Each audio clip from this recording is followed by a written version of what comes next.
Story Architect, a true crime podcast about cases where reality becomes stranger than fiction.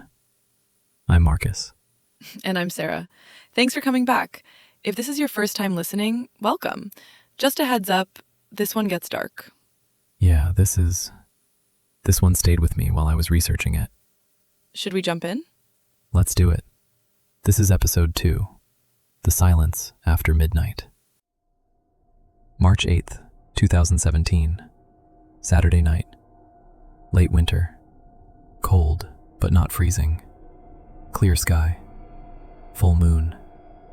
2 people are driving home from a party. Their names are Morris and Claire Hudson. Both 26 years old. They've been together for 3 years. They met in college, stayed together after graduation. They live in a small apartment together. No kids. Good jobs. Normal lives. The party was at a friend's house, a birthday celebration for someone from Claire's work. They arrived around 7 p.m., stayed until just after midnight. According to witnesses, they were both in good spirits. They'd each had a couple of drinks, but Ethan was the designated driver. He'd stopped drinking around 9 p.m. They said their goodbyes around 12:20 a.m., got in their car. A dark blue Honda Accord, 2014 model. Ethan was driving, Claire in the passenger seat. The drive home should have taken about 35 minutes. Mostly highway, then a smaller 2-lane road through some wooded areas for the last 10 miles. They never made it home. The next morning, Sunday, March 9th, a jogger is running along that 2-lane road. It's early, around 7 a.m. Still cold. Fog rolling through the trees. He sees a car pulled off to the side of the road, partially hidden by tree coverage, but visible if you're paying attention. The car is parked at an angle, nose pointing toward the trees. Engine off. Doors closed. The jogger slows down. Something feels off. He approaches the car carefully. It's a dark blue Honda Accord. The doors are unlocked. The keys are in the ignition. 2 phones are on the dashboard. A woman's purse is on the passenger seat. A wallet, mail, with credit cards and cash still inside, is in the center console. But there's no one in the car. Wait, how far off the road was the car? About 15 feet. Pulled onto the shoulder, then a bit into the grass. Not hidden, but not obvious either. Like someone pulled over intentionally. Okay, so not like they swerved off the road or crashed. No. No signs of an accident. No skid marks. No damage to the car. Everything about it looks intentional. Police search the surrounding woods. It's dense forest on both sides of the road. Lots of underbrush. They bring in search dogs. The dogs pick up a scent trail from the car, but it goes cold about 50 yards into the woods. That's weird. Very weird. Like they walked into the forest and then vanished. Or something else happened that broke the scent trail. Police interview everyone from the party. 23 people were there. Everyone says the same thing. Ethan and Claire seemed fine. Happy. No arguments. No drama. They left together, sober enough to drive, and that was it. No one saw them after they pulled out of the driveway at 12:22 a.m.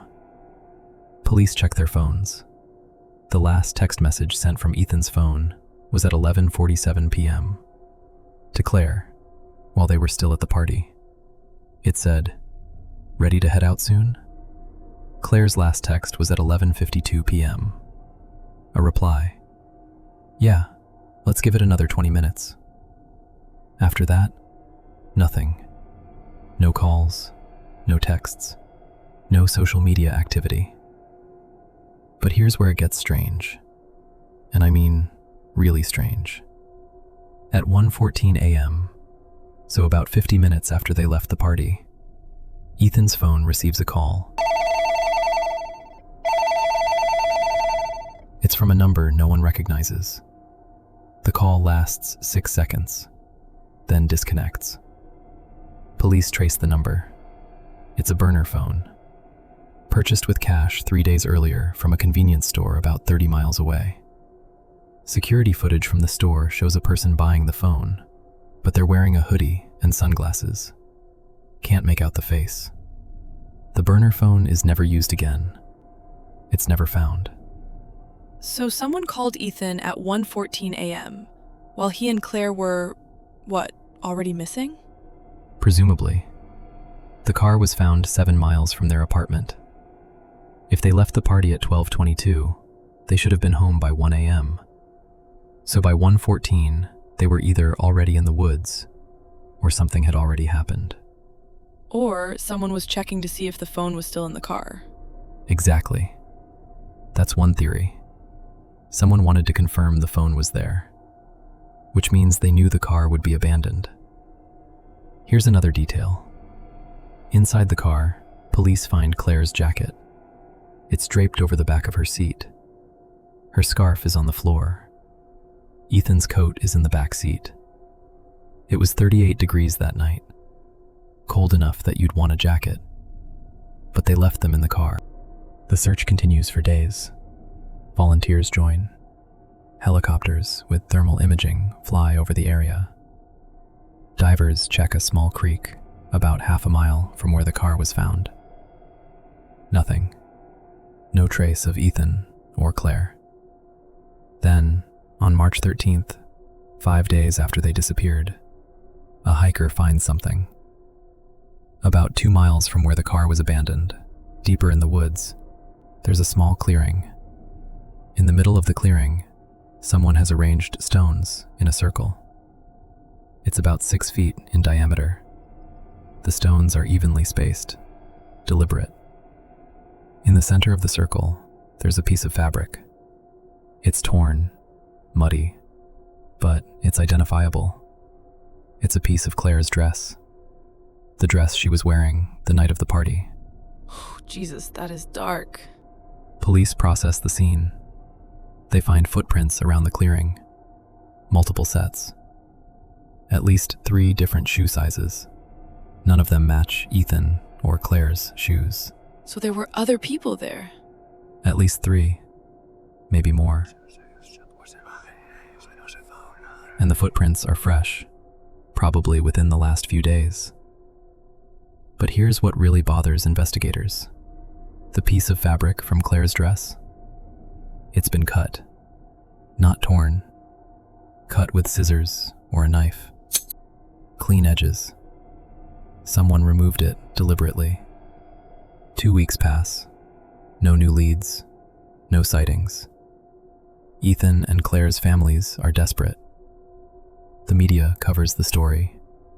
There are press conferences, pleas for information.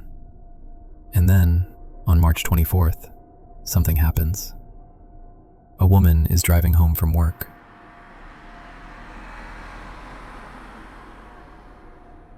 It's around 10 p.m.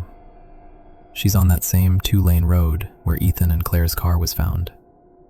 Alone in her car, radio on, she sees someone standing on the side of the road. She slows down. It's a man, tall, wearing dark clothes.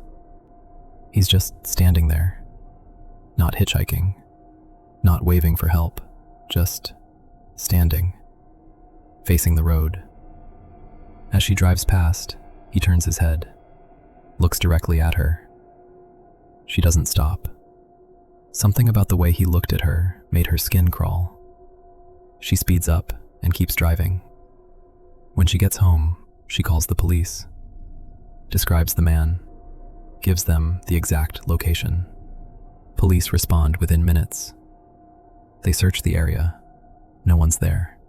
Okay, that's pretty creepy. It gets worse. Over the next month, 4 more people report seeing someone standing on that road. Always at night, always alone, always just watching. Same person? Descriptions vary. Sometimes it's a man, sometimes it's a woman, Sometimes they can't tell. But it's always the same spot, within 100 yards of where Ethan and Claire's car was found. Police set up surveillance. They patrol the area every night for 2 weeks. They never see anyone. June 2017, 3 months after Ethan and Claire disappeared. A group of teenagers are hiking in the woods, about 4 miles from the original search area. They find a campsite, or what's left of one. There's a fire pit, ashes, old and cold, some charred wood, and around the fire pit there are items, personal items. A watch, men's, the band is broken. A hair tie, the kind women use for ponytails. A pair of sunglasses, women's. One lens is cracked. And a shoe, a single shoe, men's, size 10. Police are called. They process the scene. The watch doesn't belong to Ethan. The hair tie and sunglasses don't belong to Claire. But the shoe? The shoe matches the brand and size Ethan was wearing that night. DNA testing confirms it. It's his shoe. But nothing else? Just the shoe? Just the shoe. And here's the thing. The campsite looks weeks old, maybe months. But that shoe? According to forensics, it had only been there for a few days, maybe a week. So someone placed it there recently. That's what investigators believe. Someone wanted it to be found. The case goes cold. By the end of 2017, there are no new leads. The FBI gets involved. They create a profile. They investigate possible suspects, people from the party, people Ethan and Claire knew, anyone with a connection. Nothing sticks. No evidence, no motive, no suspects. Ethan's parents offer a $50,000 reward for information. No credible tips come in. Claire's mother starts a foundation for missing persons. She does interviews. She never stops looking. But Ethan and Claire are gone, and no one knows why. There's one more thing, one final detail that I haven't mentioned yet. On March 9th, 2017, the morning the car was found, a security camera at a gas station about 12 miles from the scene captured something. At 2:37 a.m., a vehicle pulls up to the pump. It's a van, dark-colored, no plates visible. The driver gets out, fills up the tank, pays with cash inside. The driver is wearing a dark hoodie, face obscured. But as they're walking back to the van, they glance up at the camera. Just for a second. And the footage is grainy, but you can see something. Just barely. They're smiling. Police enhance the footage. They can't make out the face. Can't identify the person. The van has no distinguishing features. They try to track it, but it disappears after leaving the gas station. But that smile, that brief, deliberate smile at the camera, it haunts the investigators to this day. Ethan Morris and Claire Hudson have never been found. No bodies. No further evidence. The case remains open, but there have been no significant developments in over 6 years. Their families still search, still hope, still wait for answers. But the woods are silent, and the road where their car was found remains empty. This was episode 2 of The Dark Story Architect, The Silence After Midnight. Okay, that one got me. Yeah? The smile at the gas station, that detail, that's going to stick with me. Because it's so deliberate, you know? Like, whoever that was, they knew they were being recorded. They wanted to be seen. Not identified, but seen. Right, it's almost like a taunt. Like they were saying, I know what I did, and you can't catch me. Exactly. And the whole thing with the shoe being placed at the campsite weeks later, that's not random. Someone is playing a game. They're leaving breadcrumbs. Which raises the question, why? If you've already done something to these people, why keep engaging? Why leave clues? Control. They want to control the narrative, keep the story alive, keep people looking in the wrong places. Maybe. Or maybe they just like the attention. Some people get off on that. What do you think happened to them, honestly? I think they were targeted. I don't think this was random. The call from the burner phone, the way the car was positioned, the fact that their phones and belongings were left behind so neatly. Someone planned this. But why? They weren't wealthy. They didn't have enemies. No one at that party had any reason to hurt them. That we know of. But here's the thing. People have secrets. Maybe Ethan or Claire knew something, saw something. Or maybe they were just in the wrong place at the wrong time, and someone saw an opportunity. The reports of people standing on the road afterward, that freaks me out. Because that's after they disappeared. So either it's unrelated, or someone is going back to the scene. Yeah, and criminals do that sometimes. They return to the scene. They want to relive it, or see how the investigation is going. But 4 different sightings? That feels excessive. Unless it's not the same person each time. Wait, what do you mean? You said the descriptions varied. Sometimes male, sometimes female. What if it wasn't one person watching the road? What if there were multiple people involved? Like a group. Like a group. Which would explain the footprints around the stone circle. 3 different shoe sizes. Maybe this wasn't one person acting alone. God, that's even more disturbing. The idea that multiple people coordinated this. Yeah, and if that's true, they've all kept quiet all this time. That's discipline. Or fear. You know what I keep coming back to?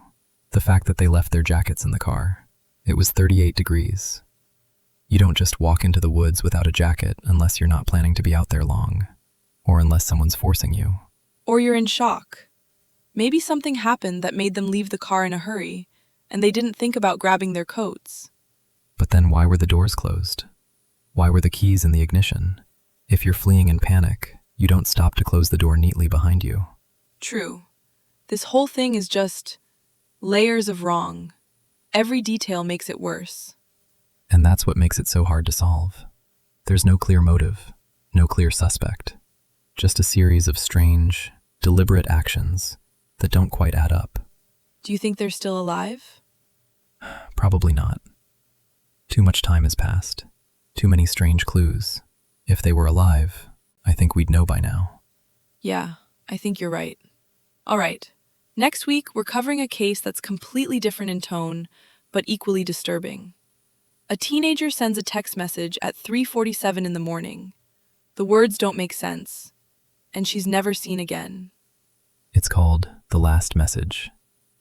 And honestly, this might be the most unsettling case we've covered so far.